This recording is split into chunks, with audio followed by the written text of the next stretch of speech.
I'm gonna show you how you can run faster in 5 minutes because being slow sucks. First thing you need to know about speed and running faster is that it's all about technique and being efficient. The less efficient you are, you're gonna have energy leaks going everywhere, making you slower. So clean up your technique and you'll be a lot faster. First thing you gotta do, learn to relax. I see a lot of people when it's time to run fast, they start tensing their upper bodies, their face are getting tighter. But what you need to understand is that when you're really tense, especially in the upper body, you're not gonna be transferring energy efficiently. A lot of energy is gonna be wasted in the upper body. Roll your shoulders out, calm your face down and relax. Because the more relaxed you are, the easier it is to go forward. Did you know you can work on running faster without running? It's all about arm swing. Keep your elbows at 90 degrees. When your arm comes forward, you want thumb to eye. And when you're driving your elbows back, you want to drive your elbow as high as you can. Try to get it at least to shoulder height because the arms are connected to the legs. Your legs will move as fast as your arms. So you got to make sure that you're pumping them. An easy drill you can try is just practice arm swings. Keep your upper body, your face relaxed, and just work on swinging those arms. You want to think, keep them tucked in, always moving forward. No side to side movement or swinging your arms around. Your upper body posture is extremely important. So when you're sprinting, you don't want to be leaning too far back or bending too far forward. You want a slight lean in the upper body so when you're running, it's a straight line down from your head all the way down to your hip. And same with the arm swing, you want to keep your upper body controlled. Don't over rotate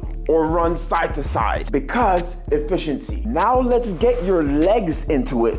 You want a good knee drive, which means when you're sprinting, you want your knee to come up to about hip height. You want a powerful knee drive that's gonna help you push forward during your run. The stronger your hip flexors are and the faster you can get this going, the faster you'll be. Foot position matters. When you're running, you don't wanna over or under stride. That means when you run, you don't wanna push the ground from back here or strike with your heel out in front because all that does is slow you down. And if you're doing too much heel striking, the chances of you getting an injury increases. So that means when you run, you want your foot to come down directly under your center of mass, which is basically your hips. So every time you strike the ground, you want to be right under your hips because you'll be in a better position to push off the ground and push yourself forward. And when you're running, you want to make sure that you're not running directly on your toes like Jack Sparrow or clicking your heels. You want to land on your forefoot or the balls of your feet, which is your midfoot all the way up to your toe. To put all this together to make it make more sense, you gotta skip. The first drill is an A skip or a high knee. All you're doing is driving the knees up. You just gotta remember to stay tall, lean slightly forward, and pump those arms at the same time as your legs. And make sure when you're driving that foot down, you're driving it straight below your hip. When you're comfortable with walking speed,